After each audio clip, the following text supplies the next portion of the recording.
안녕하세요. 얼마 전 이혼한 30대 여성입니다. 이렇게 남에게 제 이야기를 해본 적이 거의 없어서 어떻게 시작해야 할지도 모르겠네요. 일단 제가 왜 결혼 생활이 어땠는지 이야기를 좀 해보고 싶어요. 이미 이혼까지 한마당에 굳이 그런 이야기를 못하러 하고 싶어 하냐 하실 수도 있겠지만 제 나름대로의 마무리라고 할까요? 혹시나 이 이야기가 남들 입을 타고 시어머니 귀에 들어가면 더 좋을 것 같기도 하고요. 하긴 이제 제 시어머니도 아니지만 달리 부를 호칭이 마땅치 않아 일단은 어머님이라고 부르긴 해야겠네요. 아무튼 저희 어머님은 아직도 저와 당신 아들이 왜 이혼을 했는지 납득을 못 하십니다.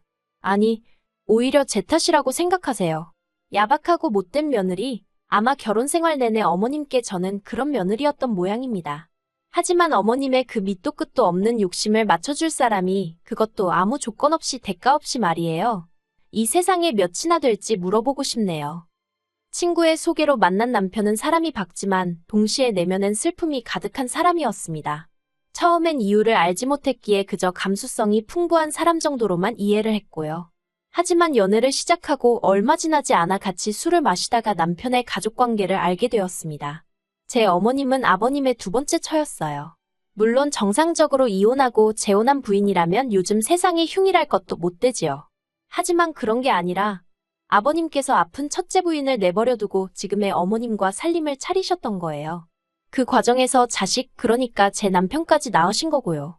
드라마에서나 나올 법한 이야기라 솔직히 저도 너무 충격이었습니다. 아무튼 이후로 첫째 부인이셨던 큰어머님이 돌아가시면서 이렇게 표현해도 될지 모르겠지만 지금의 어머님이 자연스레 그 자리를 꿰차게 되셨다대요. 문제는 아버님을 제외한 친가 쪽 누구도 어머님을 곱게 봐주는 사람이 없었다는 거지만요. 그리고 남편에게는 배다른 형제, 위로 3살 많은 아주버님도 있습니다. 그 아주버님과는 당연히 사이가 좋지 않고요. 아무튼 그런 환경에서 자라다 보니 남편은 아버님과 아주버님에게 상당히 거리감을 느끼고 있었던 반면 어머님과는 다른 모자지간들과는 달리 더 끈끈한 애착관계가 형성되어 있던 거지요. 하지만 이런 가정환경이 솔직히 제 결혼 생활에 영향을 끼칠 거라곤 생각하지 못했습니다. 남편이 어머님을 많이 걱정하는 건 알고 있었지만 소위 마마보이의 기질은 보이지 않기도 했고 결혼 이야기가 본격적으로 오가던 당시에 어머님이 저를 무척 마음에 들어 하시며 정말 잘해주셨거든요. 그래서 저도 아무래도 집안 사정도 다 알던 상황이었으니 이제 어머님께 아들만 있는 게 아니라 믿을 만한 며느리도 있다는 사실을 꼭 느끼게 해드리고 싶었어요. 하지만 결혼하고 얼마 지나지 않아서 어머님이 저를 왜 마음에 들어 하셨던 건지 알게 되었고 그 이유가 솔직히 달갑지만은 않았습니다. 형편이 변변치 않았던 시댁과 달리 친정은 궁색하지 않아요.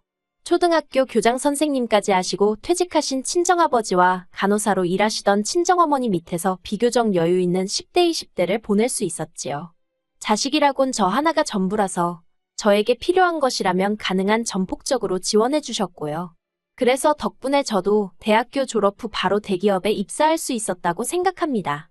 뿐만 아니라 저에게 미리 증여해 주신 아파트가 있었기에 저희는 어느 다른 대부분의 젊은 부부들과 달리 비교적 여유로운 결혼 준비가 가능했어요. 하지만 시댁은 원래는 아버님을 포함해 형제분들이 가족 사업을 했었는데 언젠가부터 형제분들이 아버님을 시샘하면서 쫓아냈다고 하대요. 그리고 이후로는 지인들에게 묻고 물어 소일거리를 하면서 그럭저럭 생활만 이어나가고 계신 상황이었고요. 하지만 이런 상황 때문에 친정에서 결혼을 반대하거나 그런 일은 없었습니다. 일단 남편이 저희 부모님께 너무 잘했거든요. 저희 부모님이 가족관계나 재산 등과는 상관없이 자기 한 사람을 봐주시는 게 너무 감사하다면서요. 그리고 당연히 제 입장에서는 결혼 상대가 그런 소리를 하니 감동할 수밖에 없었고요. 그리고 남편 말대로 저희 친정부모님은 정말 남편의 사람됨됨이를 가장 중요시 여기시는 분들이었습니다. 부모님이나 재산 같은 건 남편의 의지대로 바꾸고 선택할 수 있는 문제가 아니니 그런 것들로 남편을 비난할 생각은 전혀 없다 하셨지요. 그렇게 저희 두 사람의 결혼에 대해 정리해보면 저는 집을 해간 셈이었고 남편은 현금 3천의 혼수를 들고 온 상황이었습니다. 그리고 저는 제가 손해를 봤다면 손해를 본 거지 절대 어느 면에서도 득을 봤다고는 생각하지 않아요. 심지어 앞으로 벌어올 기대 수입을 생각하더라도 남편이 다니고 있던 직장보다는 제가 다니는 직장이 비교도 안 될 만큼 구조적으로나 재정적으로나 탄탄한 상황이었으니까요. 그리고 저는 맹세하건대 마지막에 남편과 정말 할 말 못할 말이 오가던 그때를 제외하곤 이런 부분들에 있어서 유세를 부린다거나 생색을 낸 적이 없습니다. 앞으로 서로 노력하며 열심히 사는 게 중요하지. 누가 뭘 얼마나 해왔고 그런 걸 따져서 뭐 하나 싶었지요. 그런데 어머님은 그런 저를 기특하게 봐주시는 게 아니라 오히려 더 받아낼 궁리를 하시대요. 결혼 전 남편은 어떻게 보면 시부모님께는 유일한 희망이자 기댈 곳이었던 모양입니다.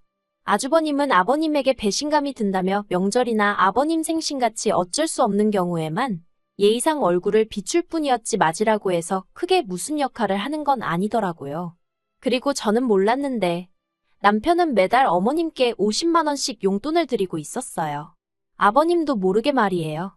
제가 그 사실을 알게 된 건 결혼하고 2달째 되던 때였는데 어머님이 저희와 식사를 하시던 도중에 이제 며느리까지 받는데 용돈이 느는 게 아니라 어찌 줄었냐며 물어오셨기 때문입니다. 하지만 더욱더 저를 힘들게 한 건 어머님이 저에게 기대하신 게 단지 금전적인 것만은 아니었다는 사실이었어요. 어머님은 제가 친정어머니와 뭐라도 같이 하는 꼴을 못 보시더라고요. 한 번은 친정어머니와 미술 전시회를 보고 근처에서 점심을 먹고 있는데 어머님에게 전화가 걸려왔습니다. 너 어딘데 전화를 이렇게 늦게 받니? 지금 친정어머니랑 같이 있어요. 사돈이나 너나 팔자가 상팔자가 따로 없구나. 나는 이렇게 찌는 집구석에서 혼자 있는데 너 그러고 밖에 있으면 우리 아들 저녁은 언제 준비하냐? 민석 씨도 지금 친구 만나고 있대요. 저녁은 먹고 온다고 하더라고요. 너가 그렇게 싸돌아다니는데 우리 아들이 집에서 밥 먹고 싶단 소리가 나오기나 하겠니? 너도 그만 집에 들어가라. 그리고 이후로도 친정어머니와 있으면 어머님은 그걸 어떻게 귀신같이 아시곤 전화를 해서는 잔소리를 하시기 일쑤였습니다. 그래서 언젠가부턴 저도 거짓말을 하거나 전화를 받지 않거나 솔직히 시어머니와 며느리의 두뇌 싸움도 아니고 이게 뭔 짓인가 싶대요. 그리고 이 상황을 두고 남편은 제가 친정어머니랑 시어머니를 차별해서 그렇답니다. 자기 어머니, 그러니까 어머님은 딸도 없고 자기는 아들이라 저처럼 살갑게 못하지 않냐면서 저더러 친정어머니께 하듯이 어머님한테도 좀 해드리면 안 되냐 그러대요. 그리고 그때는 아 정말 그런가 하는 생각과 함께 내가 너무 생각이 짧았구나 싶어서 알겠다 했습니다. 그래서 이후로 몇 번인가 어머님을 모시고 영화도 보러 가고 쇼핑도 가고 그랬어요. 하지만 이내 친정어머니와 시어머니는 절대로 같을 수 없다는 사실을 알게 되었지요. 일일이 말하지 않아도 어느 정도 눈치채셨겠지만 하나라도 더 챙겨주고 싶어 하시고 행여딸이 피곤하진 않을지 걱정해 주시던 친정어머니와 달리 어머님은 모든 것이 당신 위주여야만 했습니다. 그리고 어떻게든 제 지갑에서 10,000원이라도 더 나오게 하시려고 혈안이 되신 분 같았달까요.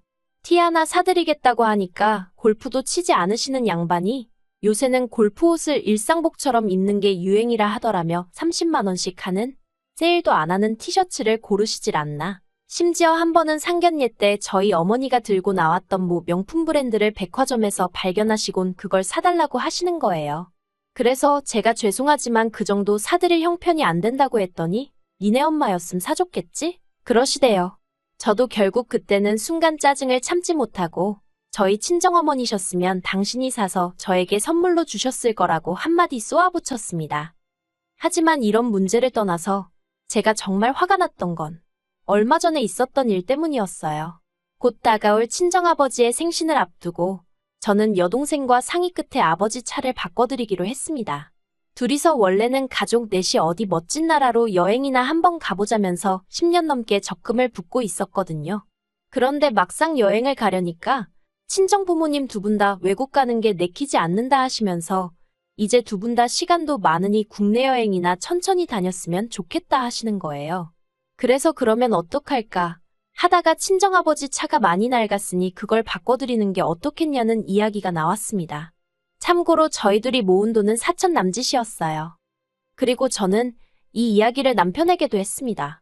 솔직히 저와 남편은 생활비는 거의 반반 부담이나 다름없이 지출하며 생활하고 있었고 시댁에 30만 원씩 매달 나가는 용돈을 제외하고도 남편이 저 몰래 어머님을 위해 이것저것 챙겨드리는 걸 알고 있었지만 저는 따진 적이 없거든요. 그래서 친정아버지 선물이 결정되었을 때 저 역시 굳이 숨길 이유를 느끼지 못했어요. 남편이 따지고 들 거라고 예상도 못했고요. 그런데 이게 웬걸. 남편이 그 큰돈이 어디서 났냐면서 계속해서 부럽다는 말은 하는데 그게 굉장히 부담스럽게 들리더라고요. 그리고 이 이야기는 이내 어머님 귀에도 들어갔던 모양입니다.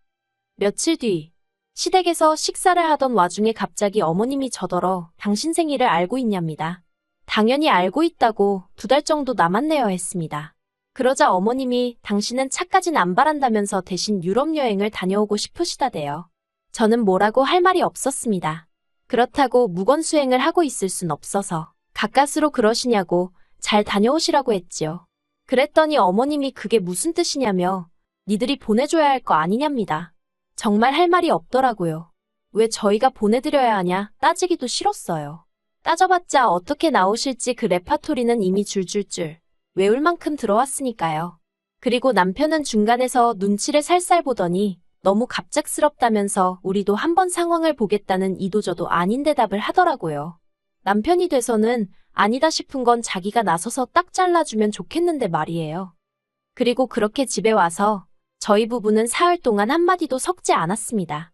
화도 나고 답답하고 그렇다고 남편하고 이야기해봤자 그 속이 풀릴 것 같지도 않아서 제가 피했던 것도 있어요. 그리고 마침내 남편이 먼저 말을 걸어왔습니다. 가까스로 한다는 소리가 장인 장모님은 이제 안 가본 곳 없이 다 다녀보셨고 이번에 당신이 처제랑 차도 바꿔드리기로 하지 않았냐? 그런데 우리 부모님은 일본 한번 다녀오신 게 전부고 다른 나라는 구경도 못 해보셨다. 그러니 이번에 저희가 적금 들었던 거 깨서 유럽 한번 보내드리면 안 되냐입니다. 어이가 없어서 그럼 당신 돈으로 보내드리라 했습니다. 그랬더니 뻔뻔하게 한다는 소리가 자기가 돈이 어딨냐대요. 그래서 없으면 못 보내드리는 거지. 원래 없으면 못하는 게 맞는 거라고 저도 받아쳤어요. 그러자 남편이 저더러 진짜 너무한다면서 장인 장모님은 누릴 거 다 누리고 사시는데 자기 부모님도 그렇게 좀 살면 안 되는 거냐입니다. 어이가 없어서 제가 남편더러 우리 부모님이 누릴 거 누리고 사시는데 시부모님이나 당신이 뭐 보태준 거 있냐고. 사람이 사는 게 다 다르지 어떻게 다 같을 수가 있냐고. 능력대로 사는 거지 하고는 소리를 질러버렸네요. 그리고 그 싸움을 계기로 남편은 집을 나갔습니다. 저처럼 치사하고 더러운 여자랑은 못 살겠다며 잘못을 인정하면 그때 연락하라나요. 어이가 없어서 나야말로 당신처럼 욕심 많은 사람하곤 못 산다고 다신 들어올 생각도 하지 말라고 했습니다. 그런데 이때도 남편이나 저나 둘 다 이혼 얘기는 안 했어요. 그리고 적어도 저는 저희가 부부싸움을 평소보다 크게 하고 있다고 생각했지 이혼까지 하게 될 줄은 상상도 못했네요. 하지만 남편이 기어이 선을 넘더라고요. 며칠 만에 연락을 해온 남편은 저더러 할 이야기가 있다며 집에서 기다리라 했습니다. 그리고 어리석게도 저는 내심 남편이 드디어 정신을 차렸나 싶었기에 겉으론 툴툴댔지만 그래도 마음 한켠에선 안도를 하게 되었지요. 그런데 며칠 만에 만난 남편은 저에게 생각지도 못한 이야기를 꺼냈습니다. 자기가 곰곰이 생각을 해봤는데 제가 너무 온실 속의 화초처럼 자라서 모르는 게 많은 것 같다는 말 같지도 않은 소리를 하더니 이참에 회사 때려치고 대신 어디 못 사는 동네에 가서 어려운 사람들 돕는 봉사활동을 좀 해보는 게 어떻겠냐대요. 이런 세상도 있다는 걸 몸소 겪고 나면 마음이 한결 너그러워질 거랍니다.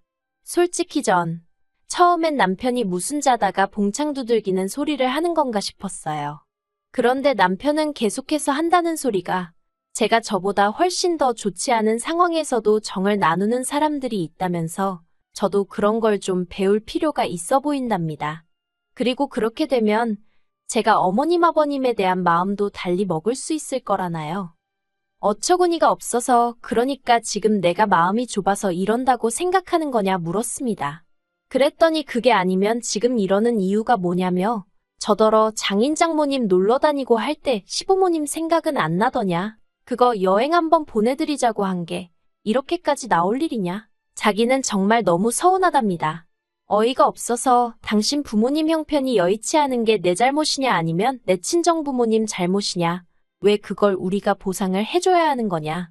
저도 지지 않고 소리를 질렀어요. 그리고 결국 다툼은 커져서 이럴 거면 차라리 헤어지잔 이야기까지 나오게 된 거고요. 저는 솔직히 지금까지도 제가 야박했다거나 너무했단 생각은 들지 않습니다. 남편은 제가 시댁과 친정을 차별하여 이사달이 난 거라고 끝까지 제 탓을 했지만 100번 양보해서 유럽 여행 한 번쯤은 보내드릴 수도 있었겠지요. 하지만 정말 그게 끝이었을까요? 저는 유럽 여행이 시작이었다고 봅니다. 이후로 더 큰 것을 더 자주 바라셨을 거예요. 그리고 그 기대에 부응하지 못할 때마다 저는 남편과 이런 다툼을 반복도 반복해야만 했을 거고요. 생각만 해도 끔찍하네요. 남편과 헤어지게 된 현실은 속상하고 말로 이루 표현할 수 없을 만큼 가슴이 헛헛합니다만 어쩔 수 없었다고 생각해요. 아이가 없으니 다행이란 생각도 들고요.